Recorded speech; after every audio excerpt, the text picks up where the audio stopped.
Hi, welcome to my channel. My name is Meredith. So basically, this is the answer to a huge question that I had. So I want to share it with you and talk about it. And it's called the story equation.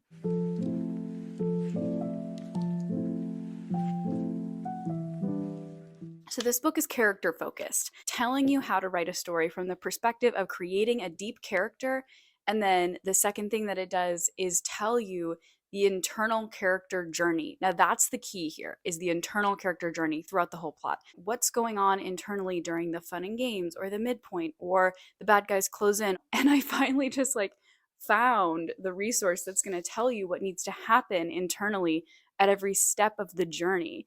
And I just don't know why this isn't emphasized more, everywhere, because it's so important. And this person just took the time to explain every step along the way. Really quick, I just wanted to jump in here and say about the story equation. I do think that this is a little bit formulaic. This is really good foundational knowledge. I actually think that it's really, really quality information about this internal journey, but I also think that you should take it with a grain of salt and see how it actually works into your story and your process. There are stories with negative character arcs and stories with not happily ever after endings that may not follow this. So, yes, she markets it as an equation and a recipe with ingredients and things that you need to do step by step. But I would just say that writing is a very creative process and there's no one way to do it. But I think that gaining some information about how one person does it is really helpful. So let's move on. It focuses completely on character. So the first half of the book is the ingredients, and then the second half is how to apply them to typical plot structure. And the structure that she uses in this book, it's basically Save the Cat. The main thing that makes it close to Save the Cat is that it splits it into 4 parts, and so we talk about it in 4 parts rather than like a 3-act story structure.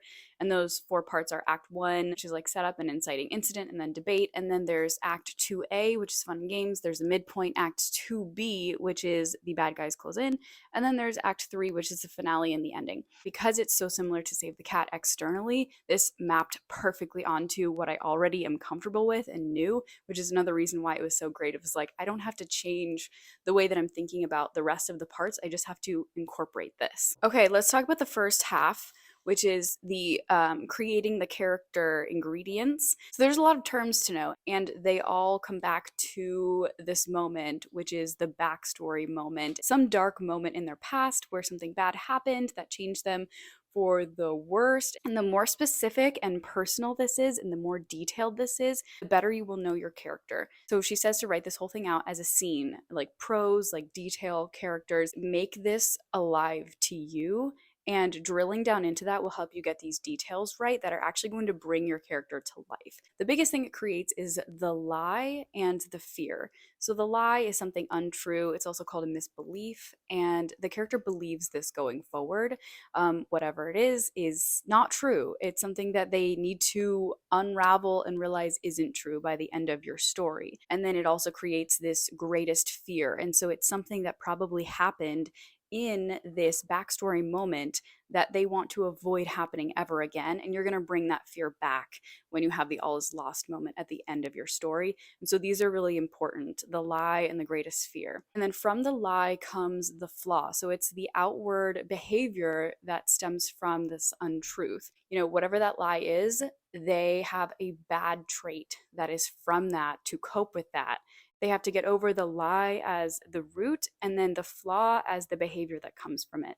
And then we have this wound, which is interesting. So it's basically like the emotional hurt that came from this. And so the wound is the thing that they're kind of nursing and that they don't want anybody to get near and they don't want it to hurt anymore. And it's the reason that they have this greatest fear. Okay, and then we have the positive stuff. So that's all negative. And then we have the things that the character walks onto the first page wanting or desiring or dreaming about that are good. And so you have the want. And this is not the goal. This is like the thing that they just kind of hold in the back of their head. And they're like, I really want this thing and my goal is aligned with this thing. And so I'm going to head towards the goal. But what I really want beyond the concrete goal is this less concrete want. Their greatest dream is the realization of their want. And so, whatever the picture is in their head of what achieving the want would look like, that's their greatest dream. And so, you need all these elements. You need the negative to push them towards change, and then you need the positive for them to run toward and to reach for. Okay, Those are all the elements of the story equation. Okay, now let's talk about the second half of this book, which is actually putting this along a timeline of the external plot. Okay, so character walks onto the stage in Act 1 in the setup flawed, with a lie that manifests in a flaw, a fear, and a wound. And they're just walking around and they are not living life the way that they want to. And they have to have some motivation to change, which is the inciting incident. And then they have to think through if they want to go for that and if they actually can confront their fear or step outside their comfort zone in order to go for something that they want when they're given the opportunity. So they eventually take that opportunity. They have to in order to have a story. So our wounded, flawed protagonist takes the opportunity and steps into the world of Act 2. In Act 2A, which is the fun and games and save the cat, so that's before the midpoint, what's going on in the internal character journey while the fun and games are going on is that the character is attempting to achieve their goal and they are failing.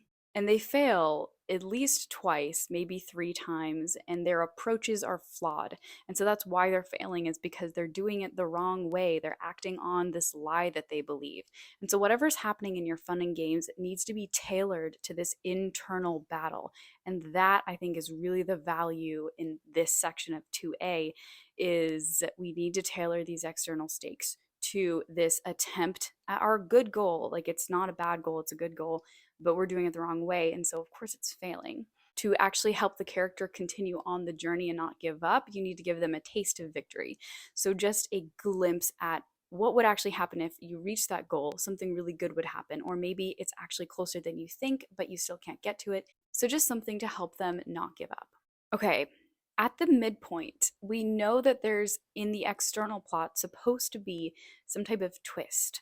At the midpoint, while you're having your twist or your information reveal, you can have this moment where the character sees themselves. It's called a mirror moment, and they become self aware. They see their flaws and they see their fears and they recognize that in themselves. And that's really the first good step to making a complete change, is recognizing all of those problems.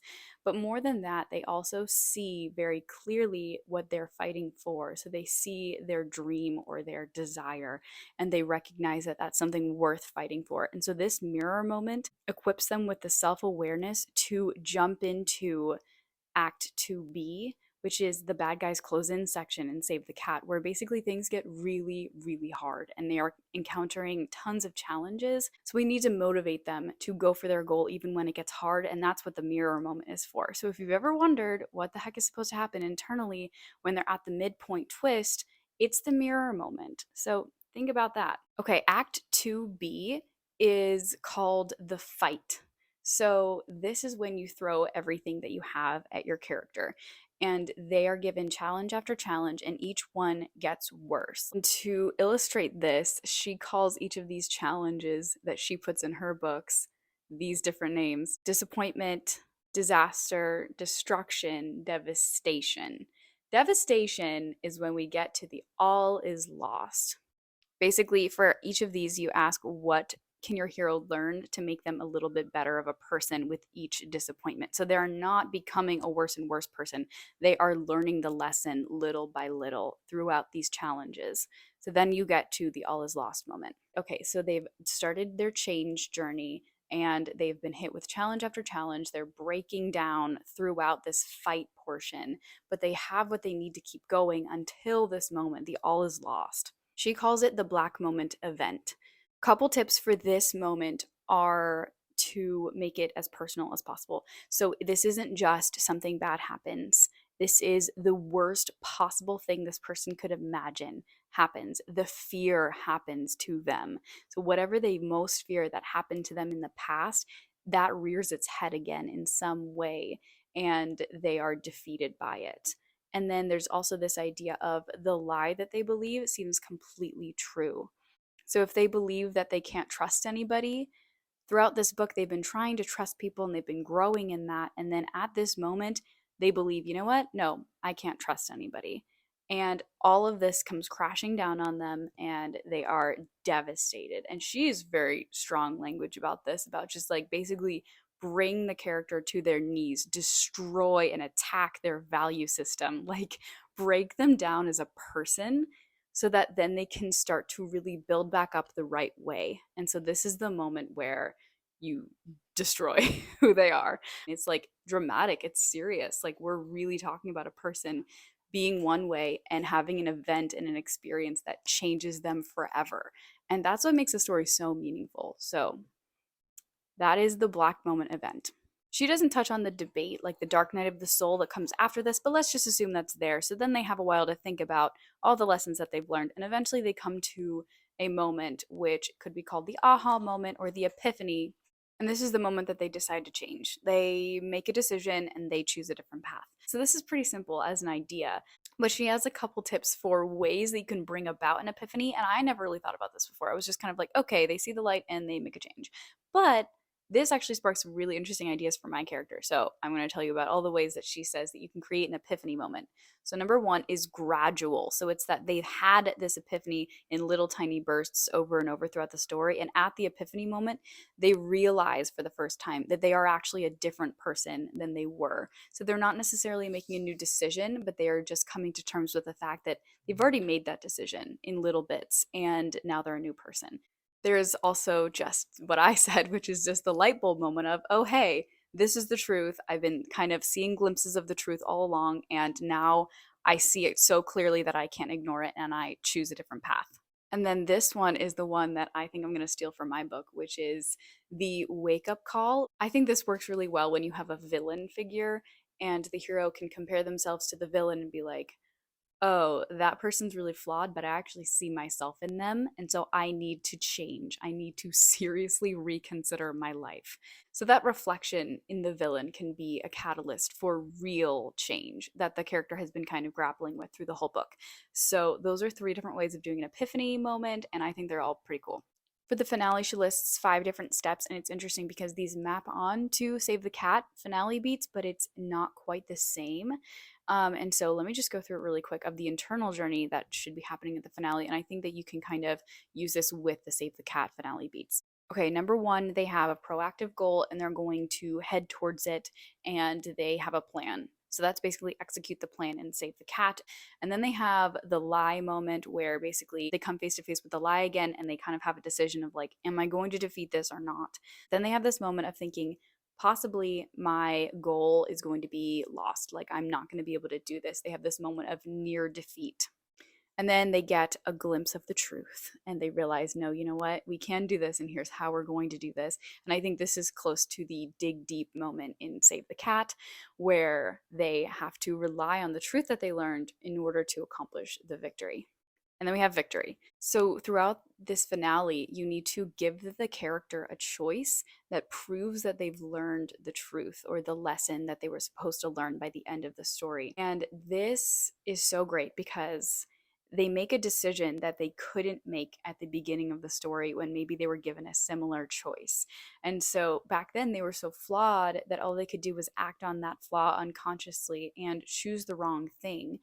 And now they're given the same choice, but the stakes are really high and they have to make a painful choice to do the right thing and to act on the good truth that they've learned. And this shows the reader that the character actually has changed. It proves the transformation. And that's, I think, an awesome moment that really creates a lot of meaning in the story. So I really love that tidbit.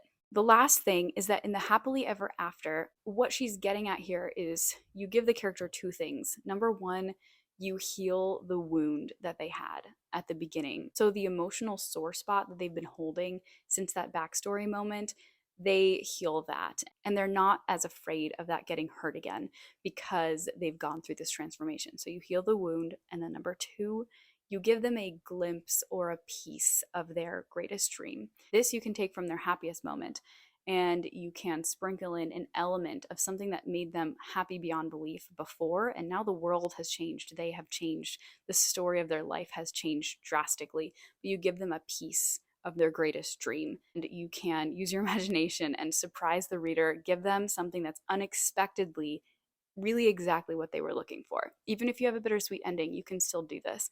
So that is how to create a happily ever after. But really, I think both of those are pretty universal to stories. Okay, that's the story equation. There's a lot more in this book about just how to figure out a character change journey along an external plot and how to create events in the external plot that are actually going to drive character change, because that's so important. You can't have the external plot and the internal plot disconnected. They have to be overlapping perfectly, one driving the other. Hopefully, this video and these tidbits were helpful and helped you fill in a knowledge gap about the internal journey of the character. And I think with fantasy, there's just a lot about the external plot because we're in a cool world, there's cool stuff happening, there's plot twists, there's villains, there's magic, but this internal journey sometimes really gets neglected. Deepening this is going to improve your story so much. It's going to give it meaning. It's going to be the thing that brings readers back to it. I'm really impressed with this book and really, really glad that I read it on a complete whim, just trying to do something kind of lazy and not actually read something with much content. And here I am. Craft books are so much fun. You just keep learning things that you thought you already knew, and then you're just completely surprised, and your entire framework for thinking about stories shifts. So, I don't know. I would just say, in general, not even just to read this book, but like pick up some writing craft books and just start reading them because there's so much to know. If you enjoyed the content in this video, give it a like and also subscribe to see more from me. I'll be doing more craft books and also talking about my editing process, which is going to be fun. Happy reading and writing and creating in this new year. I hope all is going well. Thanks so much for watching, and I will see you in the next video. Bye.